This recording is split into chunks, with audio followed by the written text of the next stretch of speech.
Chapter 11. Mikhail slumped against the door in the passenger seat, his breathing shallow and labored. Beneath his ridiculously too small borrowed jacket, deep gashes across his chest were closing at an impossible rate, yet not fast enough. Silver-tinged blood oozed from the wounds, the scent heavy and primal in the confined space of her car. He somehow maintained an aura of dangerous elegance, even in this state, like a wounded jungle cat. "Turn left at the next light," Mikhail directed, grimacing as they hit a pothole. The suspension of her modest sedan protested, and he hissed through clenched teeth, one hand pressed against his worst wound, the other braced against the dashboard. "I have supplies at my secondary residence." Isabella shot him a sideways glance. Secondary residence? How many homes does a werewolf need? The sarcasm felt good. Familiar territory in a world suddenly gone mad. A hint of his customary smirk flickered across his pain-tightened features. One for the public, one for the lichen. Despite everything, a trace of aristocratic amusement colored his tone. Lichen? Lichen. Lycos. It's another name for what we are, he offered tiredly. Isabella's mind flashed back to the warehouse. The enormous black wolf with silver-tipped fur, the impossible transformation as bones snapped and flesh reformed. The memory played on loop behind her eyes, limbs contorting, fur retracting, human features emerging from an animal face. The sound still echoed in her ears. The wet crunch of reshaping bone, the inhuman groans that became recognizably Mikhail's voice. "It wasn't supposed to happen this way," Mikhail murmured, eyes half closed. His accent, usually almost imperceptible, thickened with pain, hinting at Eastern European origins. "You weren't supposed to find out. Not like this." "What? You had a PowerPoint prepared? 10 fun facts about werewolves?" Isabella snapped, fear making her voice brittle. Her foot pressed harder on the accelerator, the engine's whine increasing pitch. "Were you ever going to tell me your—" She couldn't even finish the sentence. The word werewolf stuck in her throat like a physical object. "I was hoping to avoid it entirely," he admitted, shifting in pain. A low growl escaped him. Too animal-like to be fully human, the sound raising goosebumps along Isabella's arms. Most humans who discover us either end up dead or traumatized. Neither option appealed to me where you were concerned. His eyes, briefly flashing that unnatural amber, lingered on her profile. The casual way he distinguished between humans and whatever he was sent a chill down Isabella's spine. She swallowed hard, her mind cataloguing his words like evidence. Humans, us, the vocabulary of separation. "That, lichen, the other one," she said, taking the left turn as instructed. Her voice sharpened, focusing on facts to ward off panic. The earthy scent of the park they passed mingled with the metallic tang of blood in the car's interior. "It was trying to kill me." "Not just trying. He would have succeeded if I hadn't been tracking him." Mikhail's eyes flashed red momentarily, a reminder of what lurked beneath his handsome human facade. The temperature in the car seemed to drop several degrees, and the air suddenly became heavy with something primal. "That whole pack is killing humans deliberately, breaking our most sacred law. And Gideon is especially dangerous." "Your sacred law is, don't eat people." "How magnanimous of you," Isabella bit out, but there was less venom in her tone than she intended. After all, he had saved her life.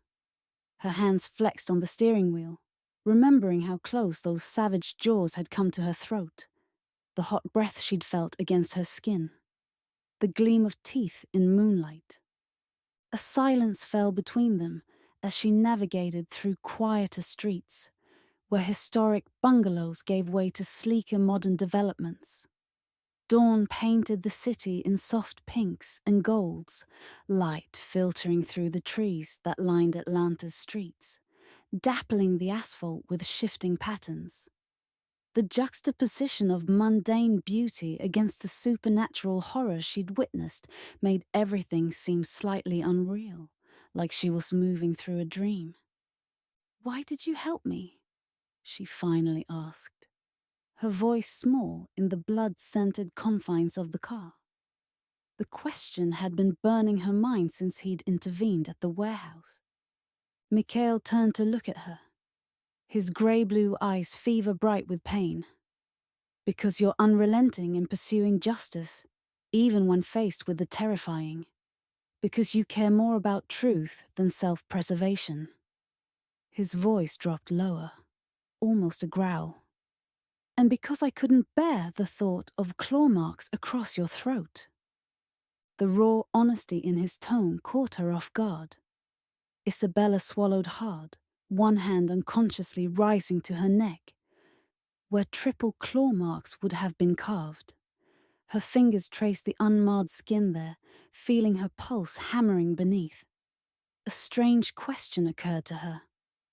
Why do the victims only have 3 marks? Don't you have 4 claws and, a thumb? She caught his half-amused look in her rear-view mirror. Normally 4 large claws and a dew claw in the front. Victor is missing a finger on his dominant hand. He's sick enough to view it as a signature these days. He straightened slightly, wincing. "Here," he said suddenly, pointing to a modern high-rise that seemed to pierce the morning sky. Sleek and imposing, it matched its owner. "There's underground parking. I'll give you the entry code." She quickly keyed in the numbers. The garage scanner beeped, and the gate lifted silently. She pulled into the cool darkness, following Mikhail's increasingly labored directions to a private elevator. The underground space smelled of concrete and motor oil, and the temperature dropped noticeably as they descended beneath street level. Every movement seemed to cost him. "You need to tell me what's happening," she insisted as she helped him into the elevator, his considerable weight making her stagger. The scent of him, pine, musk, and the metallic tang of blood, enveloped her in the confined space. The door slid shut with a soft pneumatic hiss, sealing them together. All of it. The elevator began its smooth ascent, the only sound the faint hum of machinery and Mikhail's labored breathing. He leaned heavily against the mirrored wall, leaving a smear of silver-flecked blood. His reflection showed a man at the edge of his endurance, somehow maintaining an air of command. "The man responsible for the killings is named Victor Aldrich," he said, eyes closing briefly in pain. "He's my uncle." Isabella frowned. "How much do you two look alike? Why did our witness give a description that is a dead match for you?" The mirrored walls of the elevator reflected her fear-stricken expression infinitely. Damon with his color-coded files and cheerful demeanor. The thought of him in danger from this savage creature made her stomach clench. "Because he wanted to make as much trouble for me as possible," Mikhail rasped as the elevator doors opened with a soft chime to reveal a minimalist penthouse. Sunlight streamed through floor-to-ceiling windows, illuminating polished concrete floors and sparse, expensive furniture. He took a staggering step forward, then collapsed to his knees. Isabella lunged to catch him, his much larger frame bearing her down until they collapsed on their knees together on the polished floor, her arms around him. his blood soaking into her clothes. His body felt burning hot against hers, far warmer than a human's should be. The heat of him searing through her blouse where their bodies pressed together. He looked at her blearily. He will keep trying to kill you until he succeeds. Why me? She demanded. She gripped his shoulders, helping him stay upright. The scent of his blood was overwhelming now, metallic and earthy with an undertone she couldn't identify. What am I to him? Mikhail's eyes, now entirely red, locked onto hers. The color was inhuman, like fresh blood illuminated from within. A threat, he said simply. You're a threat because you're getting too close, and because I showed interest in you. His head dropped to her shoulder as consciousness fled him, leaving Isabella holding the unconscious human form of a werewolf in her arms. After a few minutes, Mikhail woke, roused again, raising unsteadily from her shoulder. Bathroom, he managed, nodding toward a door off the master bedroom. First aid supplies. The bathroom was a monument to luxury, marble and chrome, gleaming in the morning light. But Isabella had no time to appreciate it. She rummaged through cabinets until she found what looked like a military-grade medical kit, far more comprehensive than any household first aid supplies she'd ever seen. When she returned, Mikhail had removed her borrowed jacket and wrapped a towel around his waist, revealing most of his injuries. 4 deep gashes ran diagonally across his chest, the edges knitting together at an impossible rate. The wounds were crusted with dried blood that glittered strangely in the light, filtering through the floor-to-ceiling windows. Silver, he explained, noticing her stare.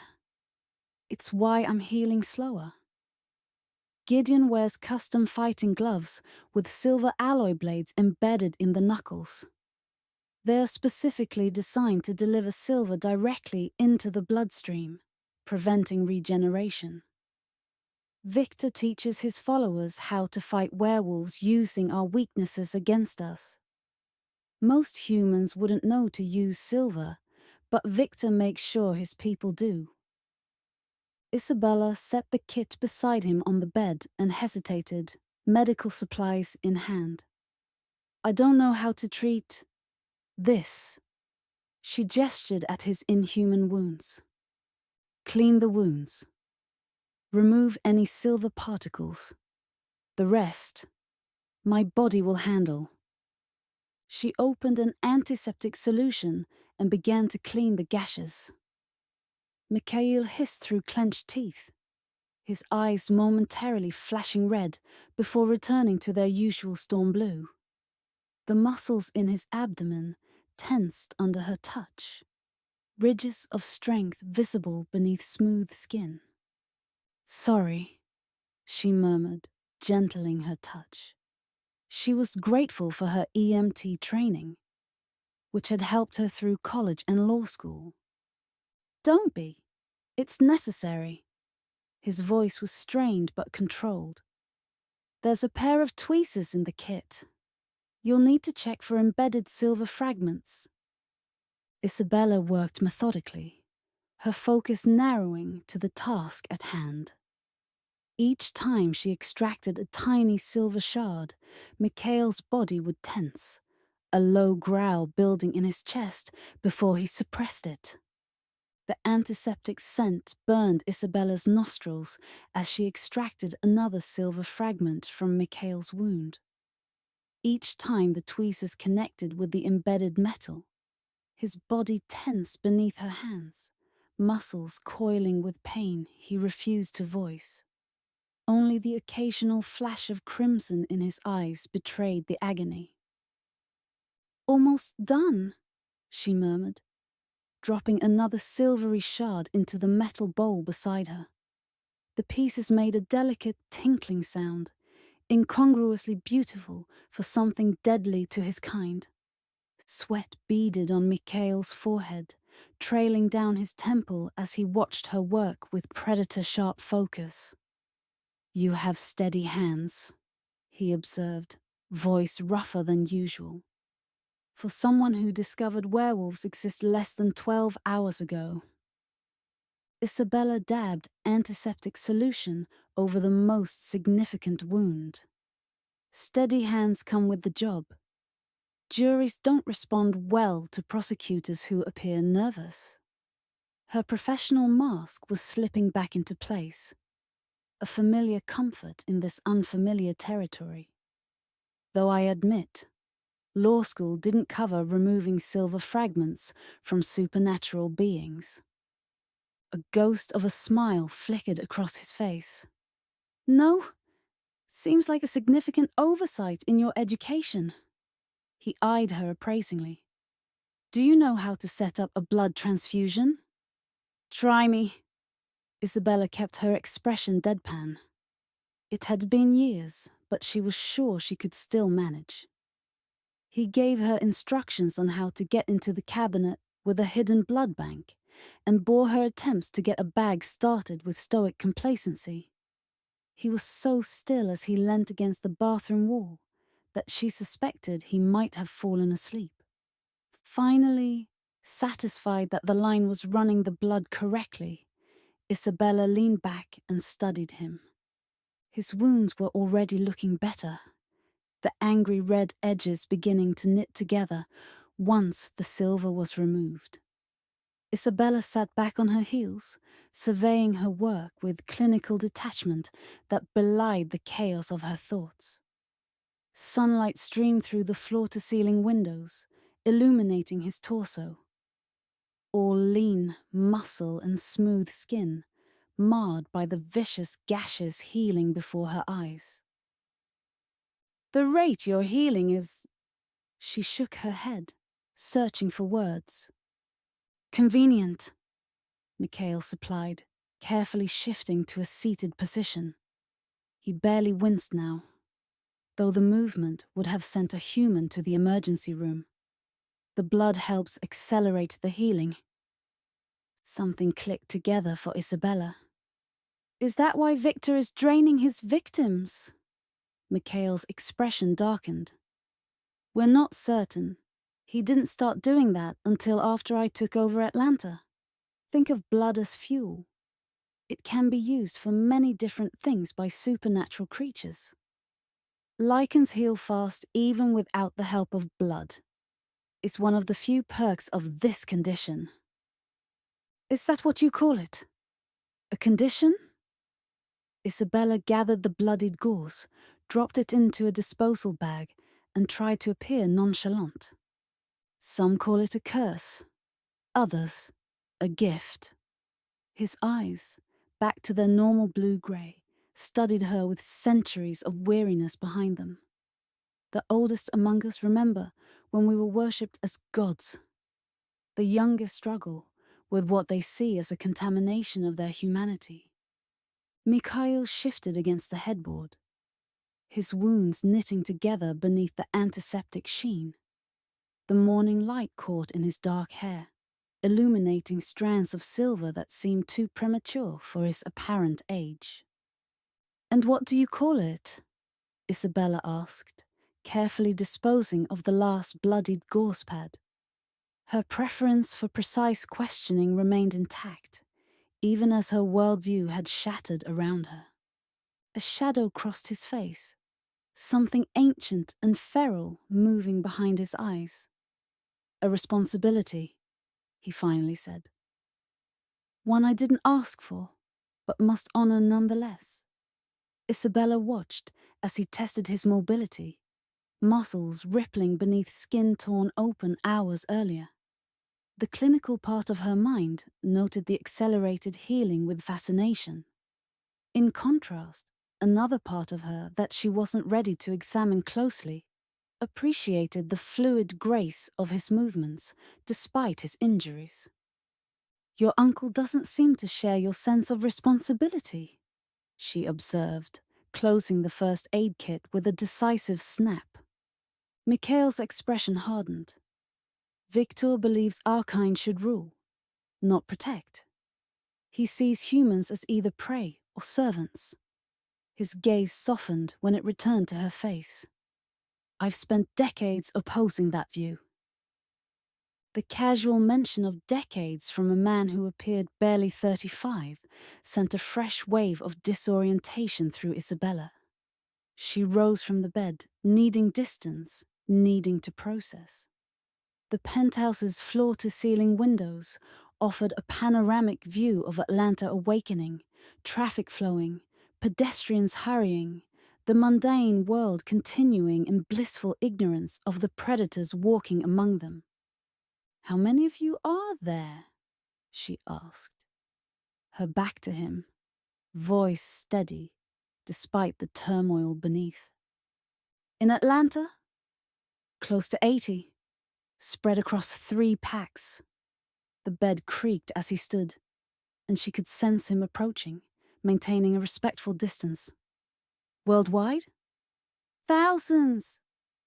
Though our numbers have dwindled since the Industrial Revolution. The silver became too readily available, forests were cleared, and the world grew hostile to creatures that once ruled from shadows." Mikhail's voice was quiet, almost academic, but Isabella caught the melancholy beneath his words. "The Industrial Revolution was our first great culling," he continued, shifting against the pillows she'd propped behind him as his wounds visibly knitted themselves together. Mass-produced silver, railway tracks cutting through ancient territories, cities expanding into what had been wilderness for millennia. His fingers traced the edge of a healing wound, the skin turning from angry red to pink. Isabella watched, transfixed by the impossible healing happening before her eyes. The antiseptic scent hung between them, clinical and sharp against the earthy undertones of his blood. "You speak as though you were there," she said carefully packing away the medical supplies. A shadow of something ancient crossed his face. "Our memories, they pass through bloodlines. The older the wolf, the more we carry of those who came before us." "So, what happened to Victor?" Isabella asked, closing the first aid kit with a decisive snap. "How does someone go from pack protector to serial killer?" Mikhail's jaw tightened, the muscles working beneath his skin. Power, resentment, the usual human motivations, amplified by the wolf. He sat up straighter, testing his mobility with careful movements. "Victor believes we've compromised too much, hidden too long. He wants a return to the old ways, wolves as apex predators, humans as prey or servants." "And the killings are what a statement?" Isabella moved to the window, needing distance from the intensity of his gaze, the heat radiating from his body. "A declaration of war," Mikhail corrected. "Against human authority, against me, against anyone who believes in coexistence." He stood with fluid grace that belied his recent injuries, crossing to stand behind her, close but not touching, his reflection appearing in the glass beside hers. "Each victim is chosen to send a message," Mikhail said, his voice dropping to a dangerous rumble. The wounds across his chest had faded to angry pink lines now, his supernatural healing accelerating with the silver removed. "Victor selects them with surgical precision. People connected to power structures, law enforcement, and those who might expose our existence." Isabella moved to the window, watching Atlanta's morning traffic flow beneath them, oblivious citizens going about their lives. The city looked different now, knowing what hunted in its shadows. "I found records of similar killings dating back decades," she said softly. Understanding dawning. Yes, Mikhail's reflection appeared behind her in the glass, his eyes meeting hers.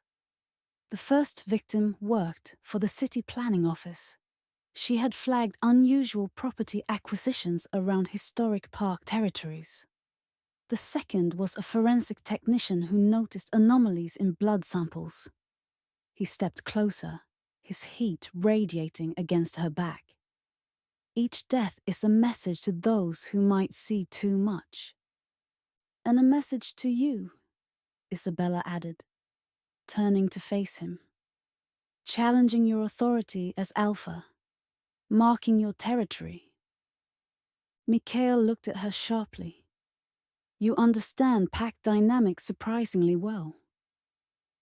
I understand power plays. They're not so different in courtrooms. She crossed her arms. But why me? I wasn't close to exposing anything supernatural until Victor's kills put me on his trail. Mikhail's expression darkened, something ancient and predatory moving behind his eyes. Because I watched you, and he watched me watching you. The admission hung between them, heavy with implication. Isabella felt her pulse quicken. You've been following my career, she said, not a question. Since your first major case. He moved to the window beside her. The city spread below them like a map. A young prosecutor who refused to plea bargain despite political pressure, who worked 80-hour weeks to build cases others deemed unwinnable. His voice carried a note of admiration. You pursue justice with the same single-minded focus as a wolf on a hunt. Isabella absorbed this, unsure whether to feel flattered or disturbed by his surveillance. So, Victor targeted me to get to you. The words came out measured, her mind assembling the puzzle pieces. She moved away from him, needing space to process. Her blood-stained clothes felt suddenly heavy, a physical reminder of how drastically her world had changed overnight. It's more complex than that, Mikhail said, his voice softer now. He winced as he shifted position. Victor doesn't just want to hurt me. He wants to expose us. The killings are calculated. Isabella turned back to face him. So, I was next on his list anyway. You were just... what? Keeping an eye on things? The thought of being watched, even protected, without her knowledge, sent a chill through her despite the warmth of the penthouse. At first, yes. Mikhail met her gaze directly, unflinching. I track anyone who might stumble upon our world. But, with you... He paused, something vulnerable flickering across his face. It became more than surveillance. The admission hung between them, laden with implications neither seemed ready to address. Isabella felt heat rise to her cheeks, her heartbeat accelerating in a way that had nothing to do with fear. Her eyes dropped momentarily from his intense gaze before rising again with renewed determination. She refused to show weakness, even as her body betrayed her reaction. Isabella paced the length of the window, her reflection ghosting alongside the Atlanta skyline. These other wolves you mentioned, the ones in Atlanta, where do they stand in all this? She was already mapping potential allies and enemies, a habit too ingrained to abandon even in these extraordinary circumstances. Most remain neutral for now. Some support my protection of humans. Others secretly sympathize with Victor's vision of returning to dominance. Mikhail watched her movement with predator-sharp eyes. Power shifts are dangerous times in pack politics, Mikhail continued, his voice taking on a lecturer's cadence as he moved carefully to stand up. The wounds on his chest had faded to angry pink lines, the supernatural healing process fascinating to watch. When an alpha is challenged, everything becomes unstable. Alliances shift, old grievances resurface, and neutrality becomes almost impossible to maintain. Isabella watched him echo her pacing, the predatory grace returning to his movements as his body healed.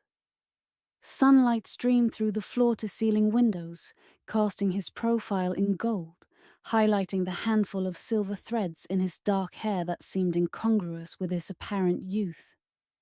Is that what's happening now? A power shift? Mikhail paused by the window, looking out over Atlanta's skyline. Victor is forcing one, he said, his reflection in the glass revealing a momentary flash of crimson in his eyes. By killing humans so brazenly, he's not just challenging me, he's threatening our entire way of life. The packs have survived for centuries through discretion and adaptation. Hiding in plain sight, Isabella murmured, joining him at the window. She stood close enough to feel the heat radiating from his body, but carefully maintained the small distance between them. Precisely. Mikhail turned to face her, his expression grave. After the Industrial Revolution, we learned to become part of human society rather than prey upon it. We established businesses, acquired property, and created identities that could withstand scrutiny. His mouth quirked in a humorless smile. We became civilized, by necessity, if not by nature. Despite his youthful appearance, Isabella studied his face, seeing centuries of adaptation in his eyes.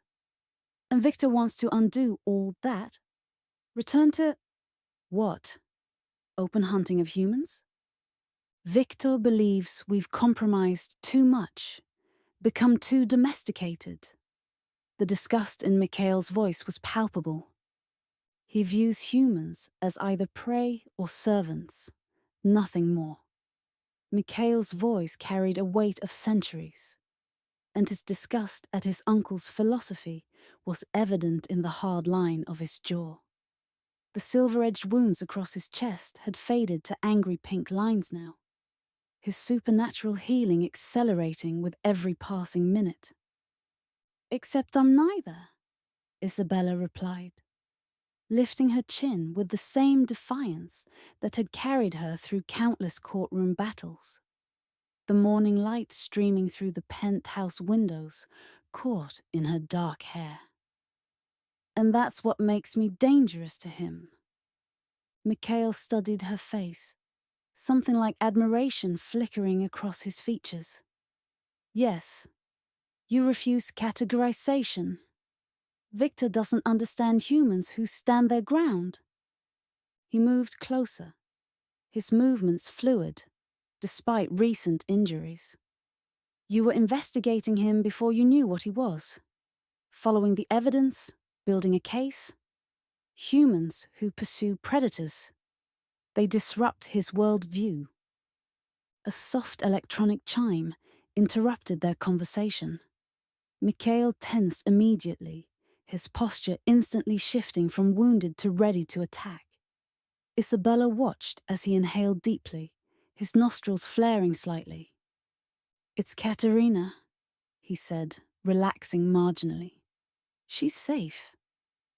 Before Isabella could ask questions, the elevator doors slid open with a soft pneumatic hiss. A tall woman with red hair drawn back in a severe ponytail stalked into the penthouse. She moved with the same predatory grace as Mikhail, though hers was more overtly dangerous, less carefully contained. Her eyes, a startling green that seemed to glow in the morning light, swept the room and narrowed when they landed on Isabella. "You're bleeding," Katerina said to Mikhail, her voice carrying a faint Eastern European accent thicker than his. She ignored Isabella completely, striding toward Mikhail with purpose. "Who attacked you?" "Gideon," Mikhail confirmed. "Silver-laced claws." Katerina swore. in what sounded like Russian, finally acknowledging Isabella with a cold glance. "And this is why? The little prosecutor. You risked yourself for this human?" The possessive tone and evident concern made Isabella's stomach tighten. Girlfriend, she thought. The woman's beauty was undeniable. High cheekbones, flawless skin, and a lithe physique showcased in expensive dark clothing.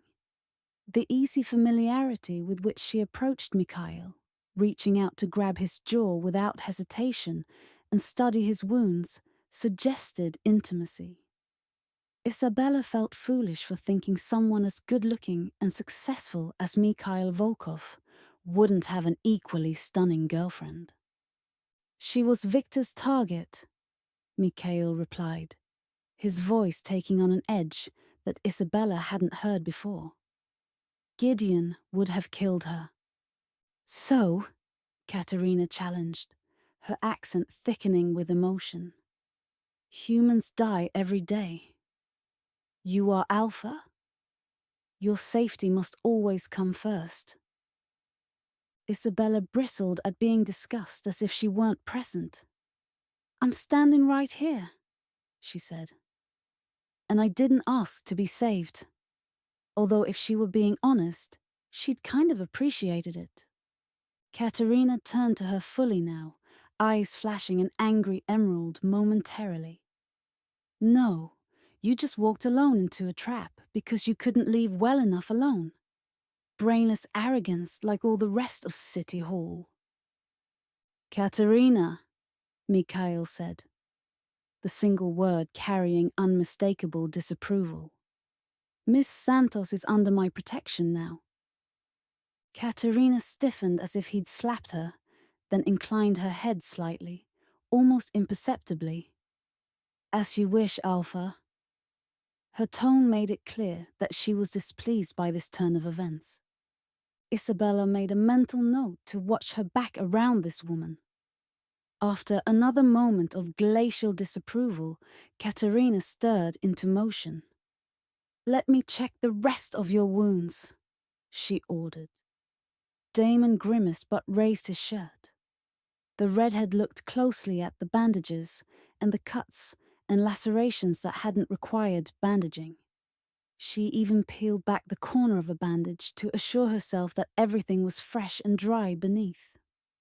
Satisfied that his wounds had been adequately treated, she finally glanced over her shoulder at Isabella, expression carefully neutral. "Forgive my directness.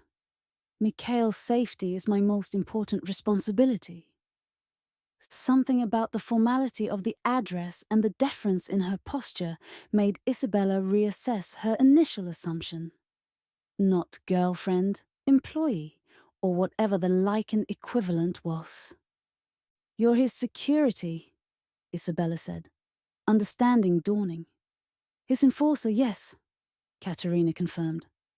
"I ensure the Alpha's safety and enforce pack law." Her tone was professional now, though the chill remained. A task made difficult when he decides to face one of Victor's enforcers alone. "I wasn't alone," Mikhail said, a hint of amusement in his voice despite the tension. "I had a DA with a gun." Katerina made a sound that might have been a suppressed laugh or a scoff. "Oh yes, very reassuring." Isabella was suddenly very aware of her disheveled appearance and the absurdity of her situation. Her clothes were stiff with dried blood, her hair a tangled mess, and she was standing in a luxury penthouse with two werewolves debating her relative value in a fight to the death.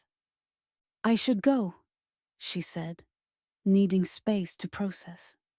The events of the night, the warehouse, the transformation, the revelations about a hidden world existing alongside her own, were crashing down on her with renewed force. "I need to check on Damon, make sure he's safe." Mikhail stepped toward her, concern evident in his expression. "Victor is still out there. You're not safe alone." I'm not staying here, Isabella replied firmly, though exhaustion pulled at her limbs. I need time to think, and I will be expected at work. Katerina watched the exchange with sharp eyes, assessing. I'll have someone watch her apartment and another keep an eye on her at work, she said to Mikhail, though her gaze remained on Isabella.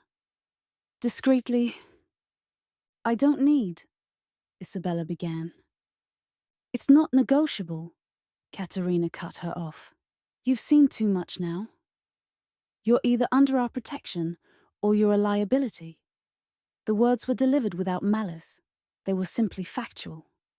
Isabella met the other woman's gaze, recognizing the steel behind her eyes. The same unflinching commitment to duty that Isabella herself brought to her cases. Fine, Isabella conceded, too exhausted to argue further when she already knew it was futile. But I'm still leaving.